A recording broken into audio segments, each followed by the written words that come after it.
Hey, I'd like to welcome you to another episode of Mission Matters. My name is Adam Torres, and if you'd like to apply to be a guest on the show, just head on over to missionmatters.com and click on Be Our Guest to apply. All right, so today I have Justin Futrell on the line, and he's a benefits advisor at TrueNorth Companies. Justin, welcome to the show. Thank you, Adam. I'm excited to be here. Oh man, Justin. So excited to have you on the show today and really to get into this topic. So a lot of business owners, entrepreneurs, and executives watch this show. Many of them have healthcare plans and benefits packages for their employees and their staff, but really the true opportunity and what's possible. I feel like that's something that we don't talk about too often. So I'm excited to get your advice and also to get your input into the industry and what you're seeing. But before we do that, we'll start this episode the way that we start them all with our Mission Matters Minute. So Justin, we at Mission Matters, we amplify stories for entrepreneurs, executives, and experts. That's our mission. Justin, what mission matters to you? I'm glad you asked, Adam. The mission that matters to me is being on a quest to impact millions of lives, personally through clean water initiatives and professionally as a benefits advisor, and working with leadership teams to help them elevate their ability to improve their investment in their people. It's awesome. Love bringing mission-based individuals on the line to share why they do what they do, like what excites them, what motivates them, how are they making a difference in the marketplace. So awesome to have you on. And I do want to get into some of these clean water initiatives and really talk about how you're doing that, specifically in Tanzania. I mean, I got lots to talk about on that one. But before we do, I want to know, how did you get on this kind of mission-based path, like in terms of helping people in healthcare and otherwise? Like, where did this start for you? I must give credit to the CEO of TrueNorth, Jason Smith, and he helped me really recalibrate a little more each year as I've done these water projects to how personally and professionally these things are interconnected. And we think about purpose. We have a purpose, and purpose drives profits. And at the same time, profits drive purpose and the impact we're able to make. And interconnecting these two passions of mine, I just have so much energy. Let's just leave it at that now. It's awesome. Love the energy. So let's dive before we get into the benefit sides of things, because I do want to give some, tangible tools and some education to the audience, specifically about benefits and what can help them and their companies, of course. But I cannot neglect the clean water initiatives in Tanzania that you're working on. And I saw the YouTube video. We'll put a link to that video. So everybody watching this, don't worry, we'll put a link to that video in the final show notes so you can just click on it and check out the video. But 75,000 pull-ups, am I off? Like, tell me some more. You nailed it. Did that catch your attention? Man, that's a lot of pull-ups. I saw the video and I saw one person's hands, and then I saw even the people, like the guy on who was the guy on the tree? Come on, there's all kinds of good ones. Yeah, it was so awesome, Adam. We had 1,300 people. Wow. Everyone from individuals to teachers who took the initiative in their gym class, in their Spanish class, to say, hey, let's actually take a little bit of our class time today to think about people across the world. And let's raise awareness for clean water so that we can do our part in helping those kids in another part of the world. And I think that is so cool, because it started out with just me, Adam. I tried to do 1,000 pull-ups in one day. And now we have over 1,000 people doing 75,000 pull-ups to raise awareness and money for clean water. So hold on, this started with just you. Tell me a little bit more about that backstory. You just decide one day, I'm gonna do this. I'm gonna do 1,000 pull-ups. I'm gonna, donate. Like, tell me more of this. Okay, I'm thinking. I don't want to go too far into the details to get us off track, but the fact of the matter is, I was in a long distance relationship, and my partner said, hey, I know we're long distance right now, but I'm actually thinking about going even further to Thailand, because I feel this calling to get involved with the grassroots organization. And so that desire, that calling actually challenged me to reflect, oh, okay, what am I passionate about? Yeah. And that's actually what started this. I had a lot more time on my hands so I could train to do pull-ups. And I thought, well, I got to do something to catch people's attention. There's so many great fundraisers out there in the world. So how do we catch people's attention? And crazy high pull-up numbers has worked over the last 4 years. Man, and I see the progression. So this started with yourself, and now what was grassroots movement. I mean, it's a movement now. So 75,000 pull-ups, the amount of money raised. Maybe let's talk about where this money is going to and why. Like, tell me a little bit more about the problem, because I don't want to assume everybody understands, the importance of clean water. Maybe some populations that don't always have access to it. Yeah. Yeah, well, thank you for the kind words. And going back to the original why, I had the opportunity to learn in college, studying abroad in East Africa, how important, how integral clean water is to create opportunities for people's lives. And we think about school. Well, you're not going to be focused on school if you don't even have water. And in addition to that, you might have to walk a couple hours each day. Mainly women and children are the ones who are fetching water, and it might not even be clean to where they have to walk to get water. And it's not just Tanzania. That's just where I have personal experience. So that's where my passion lies. We're actually, the focus has been on one region so that we could just grow village by village in this region to truly help impact the lives in the most impoverished region of Singida in Tanzania. And so what it looks like, we have partners. Tanzania Water Fund raises the money in the United States. And we have a partner, World Serve International. They're the boots on the ground. They're the incredible partner that is creating 16-month-long community development plans so that it's not just like, hey, here's water. It's, hey, here's the skin in the game that we need you to do, and here's what we're going to have in return.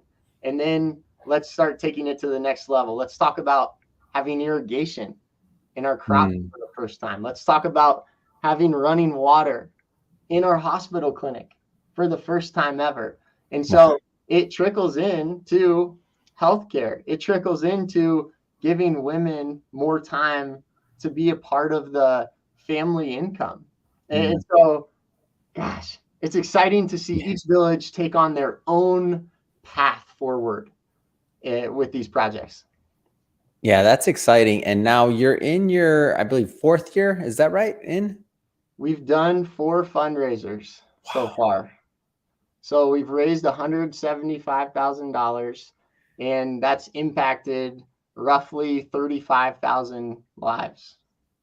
That is amazing. All started with some pull-ups. Come on, man. That's amazing. It is. And wow, people want to be a part of it. And I think the biggest lesson for me was in year 2 when I let go. I'm like, okay, this isn't my thing anymore. I want other people, whatever they think of, to just run with it. Create your own thing within it. Man, there's so many lessons in what you've done in doing this. I feel like for businesses, when you talk about that letting go, whether you're growing or scaling a business, whether you're bringing other people involved, whether you're getting executives involved, all the things that you've learned in this path, I feel like they directly translate into business. A grassroots movement, you could say that was your startup, right? That was your startup, and you had a goal that you want to achieve. And every step of the way, and at first you were starting, by yourself, then you involve more people, then it grows, then you figure out how you can make a bigger difference, and then it keeps growing, right? Wow. Adam, I've never thought about it like that. And that's so true. Yeah, especially that letting go part. Like when a company or when a grassroots movement or a nonprofit, I mean, these are all just terms we use, but an idea, it's all centered in an idea, whatever that idea is. when you let it go, when you involve more people, some magic can happen. Like, this is exciting. And I'm getting involved in year 5. So next year I'm in. I wasn't just saying that, by the way. We put out I know we promoted the YouTube video that you did on our newsletter, and we're going to continue to promote and help do what we can do. And we got to get this Mission Matters community over here. I want people doing pull-ups. I'm in. That's right. Do pull-ups, donate money, do both, whatever feels right to you. That's the goal. But you have my mind spinning, Adam, just thinking about this metaphor from the Clean Water Project and its evolution to companies that I work with. And I think of leaders who I'm engaged in conversations with, and how many times have I heard the words, "That's just what we do"? Yeah. How many times have I heard the words, "That's not possible. We can't do that. That wouldn't work here." And wow, how important is it to be open-minded so that you can continually scale, become more efficient, and hit the growth goals that you have? It's awesome.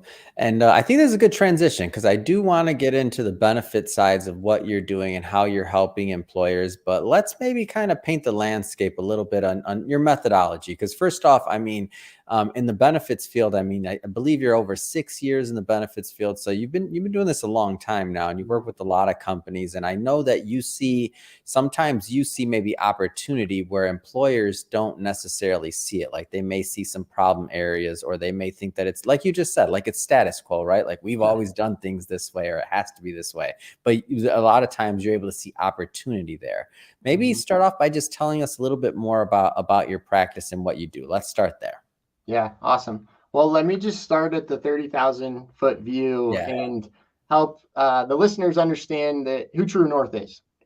So TrueNorth is an insurance brokerage and consulting services firm. We're headquartered in Cedar Rapids, Iowa. We've got about 500 employees strategically located around the country. And our vision is to create a legacy company with an entrepreneurial platform that attracts, develops, and coordinates high-performing talent and opportunities. And I like to share that because in the last 12 months, we've had so much growth. People who want to be a part of an entrepreneurial platform that's truly making a difference in people's lives. And I think something we'll get into later, Adam, is the workforce right now. And employees want to be seen, they want to be heard, and they want to work for a company who shares similar values. And so our mission at TrueNorth, I had to provide this on the Mission Matters podcast, Adam. You better. Don't hold out. Our mission is to protect and maximize companies and people with their assets, resources, and opportunities. So if we break that down, you think about insurance, and you buy insurance to protect yourself. On the flip side, what's often not a part of conversations is, how do we maximize this investment? Because healthcare benefits, that's what it is. It's an investment in your people. So how do we maximize those dollars? And opportunities is my favorite, as you can imagine. And now bringing it a layer down, we think about the U.S. healthcare system. And in 2021, you can appreciate there's a little bit of lag, but it's estimated that we're going to top $4 trillion in healthcare spend. That's the Centers for Medicare and Medicaid Services that's projecting that. And take it another layer down, and the Institute of Medicine did this monster research project in 2019. And they identified, Adam, that 20 to 25% of an entire spend, so a huge chunk of spend, is wasteful spend in the U.S. healthcare system. Wow. That's significant. So it's significant, and it's mind-blowing, right? So now take it another layer down, applicable to an actual company. Let's say Mission Matters has 500 employees, right? Once you throw in kids and spouses to health plans, you're looking at healthcare and benefits that's going to cost roughly $5 million, a $5 million investment every single year. And if I'm the leader of a 500 employee company, or someone on the leadership team, I think, wow, if there's 20 to 25% of this $5 million that I could maximize, Mm-hmm. and save on, well, that's a significant opportunity. And here's where my passion comes in, Adam, with the workforce and the people and the struggle to attract and retain good people. Let's finance investing in our people Mm-hmm. with getting more control of healthcare costs. Let's just capture this easy win and better maximize our dollars in investing Mm-hmm. so that we can have productive and engaged people who want to work for us. Yeah. Well, when you say it like that, it sounds like pretty common sense, right? Right. And so that, I think that's part of the problem. It's like, man, I'm trying to think who said it, but they said so many people, CFOs, HR directors, VPs of HR, they put healthcare in this black box, Mm-hmm. and they say that's just the way it is. That's what we Mm-hmm. have to do. And when we start to think outside the box, whew, we can do so much. Yeah. Where do you think, and I guess you'd say, why aren't more people kind of reevaluating or considering that, like how to maximize? Because I don't, obviously, like leadership's not doing this necessarily intentionally. Is it lack of knowledge of what's possible? Like, I mean, what have you found in your experience? A couple of things come to mind. The Mm-hmm. first is relationships. Some people have an immense value on their business relationships to the point where it's not business, it's a personal relationship. Yeah. And we're the second thing that comes to mind, and then I'll break the two down, is they just truly don't believe there's a better way. And I don't know if that comes down to open-mindedness. I don't know if that comes down to getting burned in the past with personal experience, but we're able to attack each of these problems in a different way. At least I think so. Yeah. And the first way is those close relationships. I don't want to break up your best friend. Yeah. I don't want you to be the reason you don't have another friend. But Yeah. here's what I can tell you. It will make sense to have a transparent consultant that you're paying a fee to in addition to that close relationship, and you can still save your company money. We've seen it and we've done it. Yeah. The second thing is people who just don't believe there's any other way. And to me, it's just an opportunity to be consistent and persistently add value. Mm-hmm. Let's just, the Tuesday morning podcast that I like to do. Yeah. Let's just educate people so that they can learn on their own time, much like with what you do. Hey, here's a podcast. Listen to it whenever you want. I don't want to interrupt you. Mm-hmm. What is the what, like, hiring a consultant, going at it alone? I mean, for some that have hired consultants maybe in other fields, they may say, oh, okay, that's obvious. Like, yeah, of course we have a consultant that comes in for we're a manufacturer and we want to put in a new piece of equipment and we want to do an analysis, and if it makes sense, we might get some consulting done, right? But for healthcare, on that side, like, I feel like that might be a little bit of a new concept for some that are watching this. Can you kind of maybe give some benefits of what it looks like to work with a consultant to design something? Yeah, certainly. The first thing that comes to mind is having data to make a decision, right? Yeah. First Data's important. Data's important. Like, you wouldn't have this data otherwise. right. So if I'm you, Adam, and you're the leader of this company, 500 employees, we'll just stick with that same analogy. I'll try to do it throughout so we don't confuse anyone who doesn't like numbers, because I can appreciate that not everyone does like numbers. If I'm in your shoes, there's a good chance you don't even know how much I make as your benefits broker. That's changing with new laws, the Consolidated Appropriation Act, but it's a shame. It's a crime, I think, that brokers don't have to disclose up to this point what they're making. And so you don't know any different is my first thought. And so you just assume that we get paid what we're supposed to. When I like to flip the script, and that's what we do at TrueNorth. We say, hey, we're going to get rid of all commissions. Let's not think about insurance as we care how many people in your company elect insurance. What we care about is being your business partner. We want to provide systematic education. We want to be there for your people when they need it. And we want to help you make strategic decisions that best position our people to get high quality, affordable healthcare. And once we shift the conversation of, we're not a salesperson, we are an advisor, we are your business partner. That's where the conversation is like, oh, yeah, consulting fees make sense. What's the opposite? So what's the, and not to pick on anybody, obviously, like I'm not claiming that other benefits advisors that are, out there working on a different model aren't doing great work, or they're not, they don't have their clients' best interest in mind, which, by the way, I'm not saying you're saying that either. But like, what's just the system? Like, how is it on the other side? Like, what's the typical experience? Because I feel like even you just kind of talking about the typical versus what you just mentioned, like that's going to be eye-opening alone for some out there. Because getting back to that idea of this is just the way it always is, or this is the way it's supposed to be, like this may be new information in itself. Yeah. I got a couple of thoughts running through my mind. So I think being most purposeful with the answer, we start with, hey, this is a problem. We have this mutual agreement that this is a problem, and let's figure out how to make it an opportunity. And then after we both have the agreement there, we say, hey, what are you doing today? What is your broker doing for you today? And let's go from there. Yeah. And I'll tell you, last night at a Denver Chamber of Commerce event, Adam, I had some lady come up to me and say, hey, we're looking for a new broker.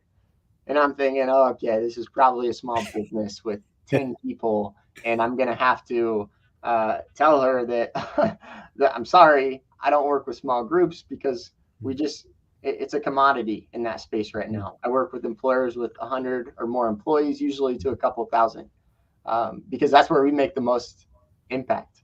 Yeah. And she said, we have 450 employees. Nice. I said, full time? And she said, yeah. I was like, well, what do you want a new broker for? What's going on? Yeah. And the first thing she said was, it's been a mess. And, we don't think we're that needy. We just want our employees to be taken care of when they have a problem. And we want advice. And I thought, well, anyone should be doing the first one. That's easy. Yeah. It's easy to just provide customer service. And she said, you would be surprised. Wow. And I that was just mind blowing to me. So I think it comes down to, there are brokers out there apparently who aren't taking the time to provide good service, and advice is a whole nother concept. But I think it usually comes down to the business model. Adam, if I could just take 1 minute here and help people understand. And that's what I want, by the way. I want to understand the business model, because I feel like the model at TrueNorth is unique. So to kind of be able to compare those. Yeah. So think about this. There used to be 2 ways to buy insurance. One, your local insurance agent. Think of your State Farm agent, your local insurance person. Great relationships, probably not a lot of resources.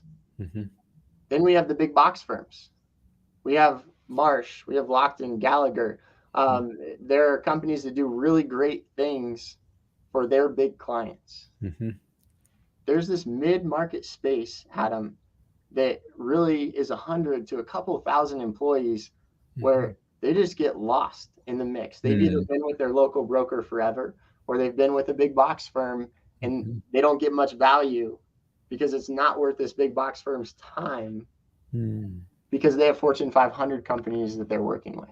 Yeah. And so TrueNorth is, we believe we're the true solution in the middle, where we can have that relationship, but also we have the resources to provide that value. So we're not just saying, hey, we'll take all these insurance commissions. We're saying, hey, here's the outline of the 5 big problems that you need to solve right now, and we're going to solve them. Does that help? It does help. So it's the best of both worlds. You get the relationship and you get the service. Sounds like the best of both worlds, right? For the middle market. For the middle, exactly. And we don't try to get outside of our lane. I'm not targeting a company with 20,000 employees. We're not going to provide the most value there. But rest assured, anyone in that middle market, We got good things coming for you. That's what I like to hear. So if somebody's watching this and they're rethinking this, so maybe this shook something in their mind. They're like, we haven't looked at the benefit side of this in a little bit. I heard this podcast, right? This is how a lot of conversations start. Yeah. And I got an idea. Like obviously, I'll give you an opportunity at the end to leave contact info and all of that stuff. So if people want to follow up, they can. But mindset wise, I always like to start with the mind. Like, what should people be thinking about? Like, what questions should they be asking themselves before they make a call?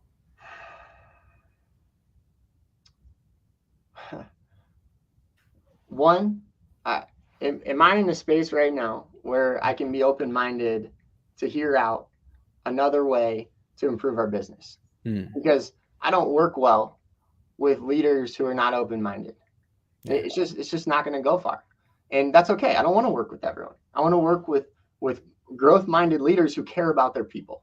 And so if those two questions are yes, I'm open-minded, and yes, I care about my people, and probably a third, I'm tired of healthcare costs. I'm frustrated by them. And also, I think it'd be really great if we could have more money to reinvest in our people. And so I think it might be helpful, Adam, just to share a few ideas on what other high-performing companies are doing right now. Think that might be good? Go for it. Okay. I get really excited, so I'm going to give you three. I'm excited too. Come on, man. Give us the news. I'm going to give you the three so you can bring me back if I forget. So let's do it. Let's cover, let's make sure we hit health, wealth, and safety. Let's make sure we hit just general surgeries, and then let's hit pharmacy. Got it. Examples. Okay, so let's start with health, wealth, and safety. If you think about your people, your employees in an organization, or if you are the employee, you're covered 24/7 by your employer. You have your health plan, and during the day, you have workers' compensation. And so you're essentially insured 24/7 by your employer. And then you have this third layer, which is your retirement plan. You want to work for a company that helps you on the path for retirement one day. Yeah. And what's been really cool over the last 2 years, Adam, is bringing in all three of these components together so we can get a holistic picture to start this whole conversation. What's going on with healthcare? What's going on in our workers' comp world? What claims are we having? What's a problem? And then what's the retirement readiness for our people? Because I think something that a lot of leaders are realizing that they're not aware of is what's the future liability of our current workforce? And if we peel a layer off the onion there, if a 55-year-old employee is not on the track to retire, they're going to keep working. And if they keep working, we're increasing our liability because the fact of the matter is older people utilize healthcare more. Yeah. Older people are going to have higher work comp claims. So if we think about this holistically and put all three of these components together, we start to think differently. And then we can break each one down more specifically. So healthcare, obviously, my passion. What can we do? Well, we think about our large claims and we think about all of these surgeries. I'll give you an example. Last week, we were in a strategic review with a client and we're looking at 2021 things, data, large claims. And there's like 1,500 employees and there were about a dozen knee surgeries. It doesn't matter what industry we're in. Knee surgeries, back surgeries, pregnancies, these are things that happen with any company. And they're happening more often. So the CFO looked at the numbers and said, hey, there are two bills here for $35,000 on the dot. What are the chances of that? And we looked into it. We say, oh, yeah, this is an independent healthcare facility here in the area. They actually tell us their cost up front. They're transparent about how much it costs. CFO says, if someone needs a knee surgery, let's just make them go there. As you can imagine, The HR person in the team said, absolutely not. Do you know how much I would have to deal with if we made people go somewhere specific to get a surgery? I mean, it was comical. We said, okay, let's see if we can bridge the gap and create a win-win solution. And we said, okay, what if we said, hey, if you need a knee surgery, go anywhere you want to. Mm-hmm. But if you choose to go to this independent, high quality, but also affordable place of care, we will pay for that knee surgery in its entirety. You won't have to pay a dime. Wow. I would go to that one. Right? In the least, you would check the reviews. You would you would try to get an appointment with that doctor so you could learn more. Because that's $5,000 easily that you would be paying. Yeah. And the reason we're able to do that, Adam, is because knee surgeries can cost anywhere from $30,000 to $120,000. Wow. For the same exact procedure. Yeah. Because hospitals don't have to release their prices. They don't have to tell us how much things cost ahead of time. So it's the burden is on the employer to say, hey, we are taking control. We want to incentivize our people to be on this journey with us. If they want to join us and be wise consumers, we want to say thank you. We want to pay for that surgery. We want to give diapers to our employee who decides to have a baby at a high quality and affordable hospital. We'll say, hey, go anywhere you want to have your baby, but if you choose to go to one of these 3 hospitals in this area, we'll send diapers to your door. Tell us what brand you want, and we'll send them to your door the first of every month for the first year. Wow. The baby is alive. That's creative. Like people that are watching this that are thinking about ways to rethink. I love that you brought that specific example because that's creative. I've never heard anything like it. And I'm sure some of the people watching haven't either. You mentioned another, I want to make sure we get some of that other info. And so I think you said another one was pharmaceuticals and then surgery. So 2 other ones. I'm not going to let you off the hook yet. Yeah. So, well, the surgeries, that's a really good example with those knee surgeries. And I must give credit to Adam Rousseau, the CEO of FIA Group out of Boston, Massachusetts, because I'm so inspired by him. He is on a mission of righteousness to provide high quality and affordable healthcare for everyone. And that diapers idea is actually his idea. Wow. It is something that we don't really think about, but he shared a story with me that really helped shift my mindset, and I want to share it with you. Please. He said, Justin, have you ever been a W-2 employee? Yeah, I have been. Think of the goals that you set and had to talk about with your team leader. Think about the performance reviews that you had with your team leader, probably quarterly. You spent hours just to make sure you got a 5% bonus. Yeah. He said, how much were you making the first year? And I said 45,000. He said, let's round up to 50,000. Yeah. If you're making $50,000 and we pour all of these hours as a company, losing productivity, right, into a $2,500 decision to get a 5% bonus, why are we comfortable letting employees go anywhere they want to and being subject to hospitals that are taking advantage of this lack of transparency in the healthcare system? And now that we think about it like that, we can shift our perspective away from the carrot and the stick approach.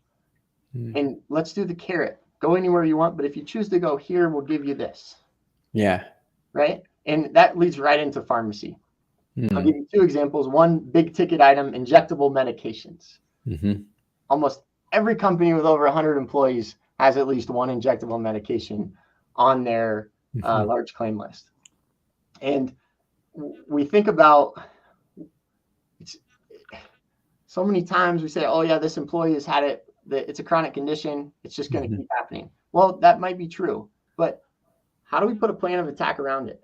In fact, this injectable medication, this person is actually going to a hospital every time to get this. And so we're getting billed these crazy high facilities charges. We said, well, why are they going to the hospital? And they said, well, it's probably just the best place to go. And we said, maybe, or maybe they just went to the emergency room and the first follow-up appointment was scheduled to come back to the hospital. When in fact, we can hire a registered nurse to come to that person's home. And they can be in the comfort of their own living room watching a TV show on Netflix, and it won't cost them $1 more. In fact, it will save the company. Wow. Probably they can get it down to a third of the cost. Is the most recent one that I've looked at. $540,000 to $180,000 for one single annual cost. For one person. And we're increasing a person's quality of life, and also getting control of costs that allows us to distribute money back into our employees instead of just paying hospitals and insurance companies and pharmaceutical companies more money. Yeah. It's a great example. It's a great example of what's possible. So we got everything from, I mean, and it makes sense. And it's a win-win scenario, in my opinion. Like the employer's winning, obviously, but in this case, the employee is winning as well, because who wants to go to hospital when you can have it done maybe at your home in your example? That's a good point. We haven't had anyone say no when they've been given that opportunity. Yeah, for sure. At the micro level, if we think of just small ongoing prescriptions, those add up too. And so how do we, 6 years ago when I first got into this, it was, hey, let's carve out Walgreens or CVS Pharmacy because they cost the most. Well, again, come back to the HR director. They have to deal with it. Yeah. And so how do we create a better situation? Well, maybe let's just steer people with $0 generic drugs. Hey, go wherever you want to fill your prescriptions. But if you choose to go to Walmart, your local Kroger brand, Costco, it's actually going to be a $0 copay. Wow. So where do you think they're going to go? Exactly. And now they're not mad at the HR director. Yeah. They're mad at the pharmacy company. They say, how can this exact same drug be this much of a difference of cost? So it's all about, Adam, is all about better positioning companies to better position their employees. That's great. It's great. It's well said. Well, Justin, I mean, you've given us lots to think about, some really tangible, some tangible things that employers out there that are considering their benefits packages, and just maybe they've never even had a conversation like this with their current advisor, whomever they're working with. So I think you provided a lot of value today. So I just have to ask, what's next? I mean, what's next for you? What's next for TrueNorth? What's next?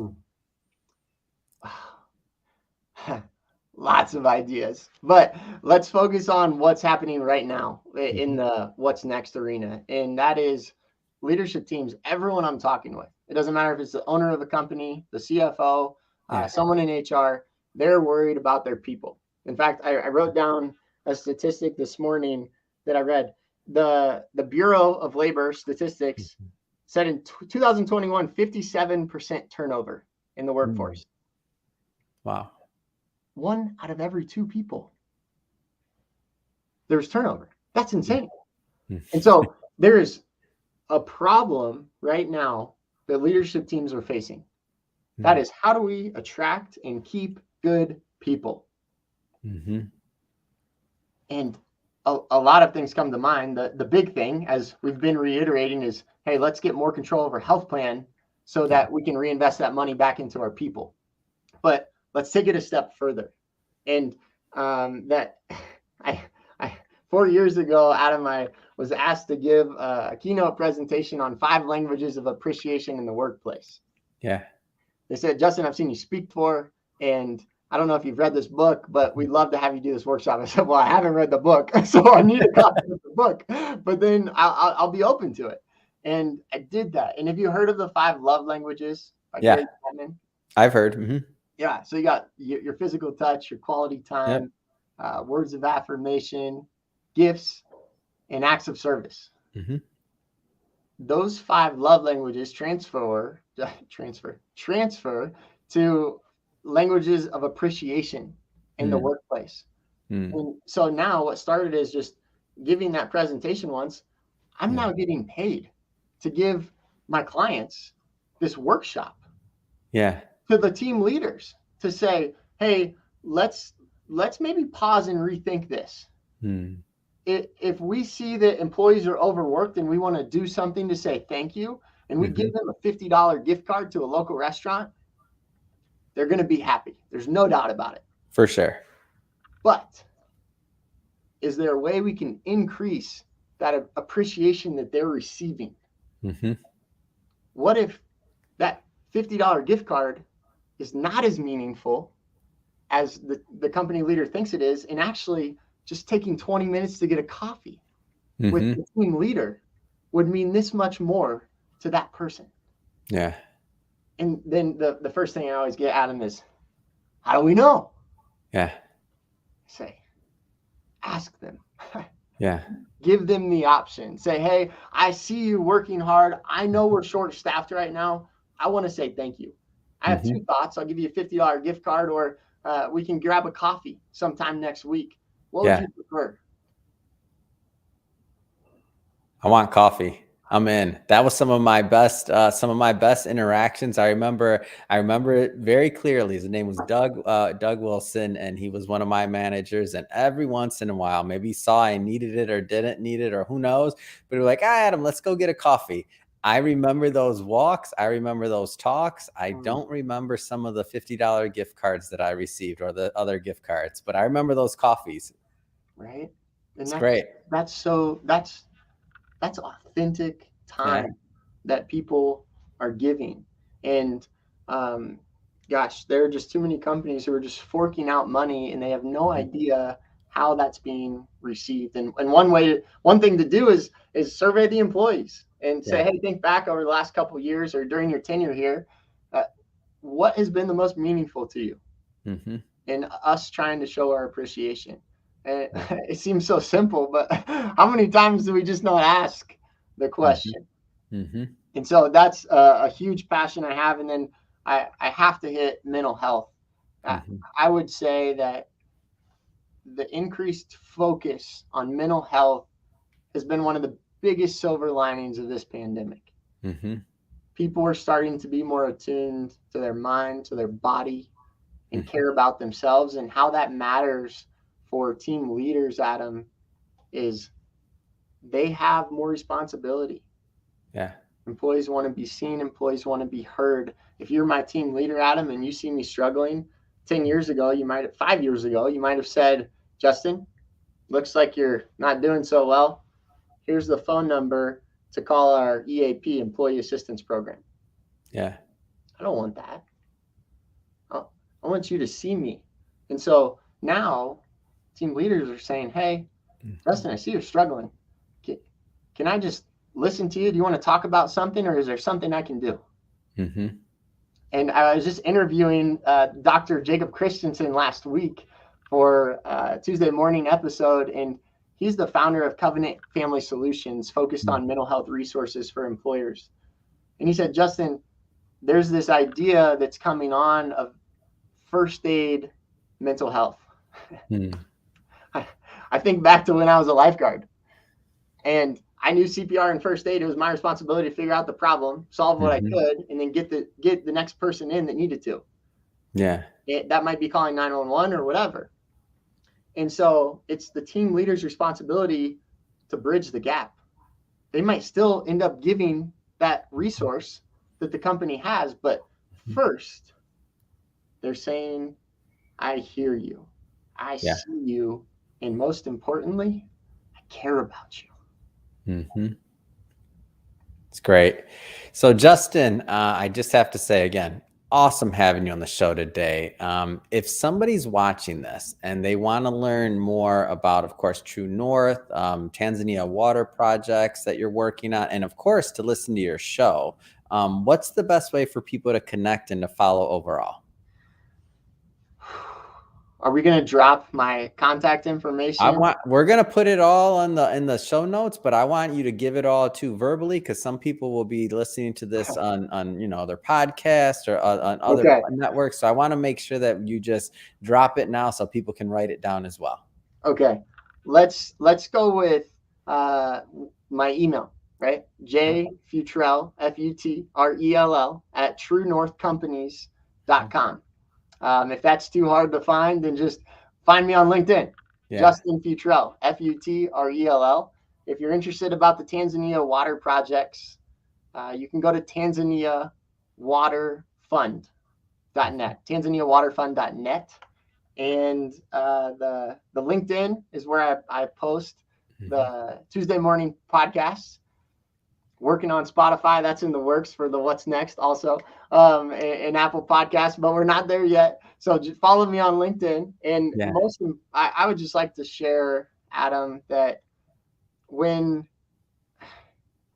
it's hard for me to say this, I just want to say that first, because I don't like giving credit to myself, but I want to say that I was humbly recognized and own that. I was humbly recognized as the face of change in the benefits industry in 2021, in the fall of 2021, by a national editorial. And I point that out because when you work with me, when you work with TrueNorth, you're not just elevating your ability to improve your investment in your people. We're helping people across the globe also with the water projects. Yeah. Absolutely. And I think it's powerful what you're doing. I love the way that you tie in your passion and to helping people around the world into also your profession and helping people locally. So I think you're just creating a lot of win-win situations and scenarios, and excited to see you continue to help more and more employers through TrueNorth, and of course more and more individuals in Tanzania as well through the water projects and the podcast information. I'm excited to see that show continue to grow, because you got a lot of energy, a lot of talent, and I know that show's going to continue to prosper and take off. And we'll put to the audience, we'll put all of that information in the show notes so that you can just click on it and head right on over and connect with Justin. And if this is your first time with Mission Matters, just so you know, we're a platform that's all about really amplifying the stories for mission-based individuals that have something to share. They have something they're working on that they're passionate about, that wakes them up in the morning and causes them to go out there to make a difference in the marketplace and in the world. If that's the kind of content you're into, well, we definitely invite you to hit that subscribe button, because we have many more mission-based individuals on the line, and we don't want you to miss a thing. And Justin, really, it's been a pleasure having you on the show. Thanks again for coming on.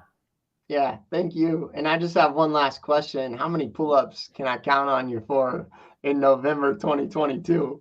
I'll say probably you'll count on me more for the money side of things, but I'm at least good for 100. I'm at least good for 100. And I got it, and I have 24 hours to do it, right? So I'm going to say 100. Absolutely. And the cool thing about it is pull-ups are hard. So bands, partners, it's a team effort. I'm in. Yeah, I'm in. All right.